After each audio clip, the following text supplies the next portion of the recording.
Oktyabrın 26-sında Ütü Qrup və U-Coaching İnstitutunun təşkilatçılığı ilə Dünya Məktəbində Hisslərin Söhbəti adlı forum və tamaşa baş tutub. Tədbir açıq elan edildikdən sonra Azərbaycan Respublikasının dövlət himni səsləndirilib. Himnin ardınca şəhidlərin əziz xatirəsi bir dəqiqəlik sükutla yad edilib. Forumda kvant düşüncə coach və təlimçisi Cəfər İbadov hisslərin formalaşması mövzusunda çıxış edərək duyğuların düşüncələrlə doğulan dərin dünyasına nəzər salıb. O, forumun mahiyyətindən Today Press TV-yə danışıb. Məqsədimiz ondan ibarətdir ki, təlim materiallarını auditoriyaya daha effektiv şəkildə çatdıraq.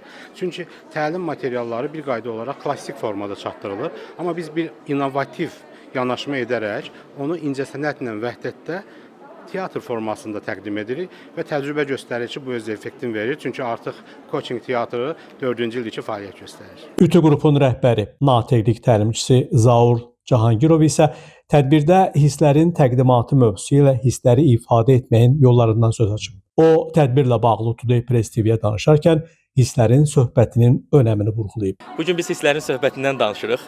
Qorxu var, sevinc var, kədər var və üstəgəldə tamaşadan əlavə təlim var.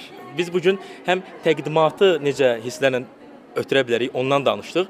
Üstəgəldə coachvari formada necə hisslərimizi biruzə verərik, ona toxunduq. Forumda eyni zamanda Hisslərin Söhbəti adlı təlim tamaşası nümayiş olunub. Hisslərin səhnədə düşüncəyə təsirindən bəhs olunub. Tamaşada qorxu obrazını oynayan insan resursları və təlim sahəsində təcrübəli mütəxəssis Füsun Bağırlı və sevinci rolunu canlandıran spiritual coach Gülnar Tağıyeva da təəssüratlarını Today Press TV ilə bölüşüblər. Və biz bu tamaşada mesaj olaraq əslində daxilimizdə hər zaman hisslərimiz var və bəzən biz digər duyğularla bunu ört-basdır etməyə çalışırıq. Əslində bu tamaşanın əsas məqsədi hisslərimizə biraz qulaq verməyimizdir. Hisslərin Söhbəti təlim tamaşasında sevinç rolunu canlandırıram və biz bugün bu tədbirdə əslində insanın daxilindəki hissləri insanlara səhnədə ifadə edirik.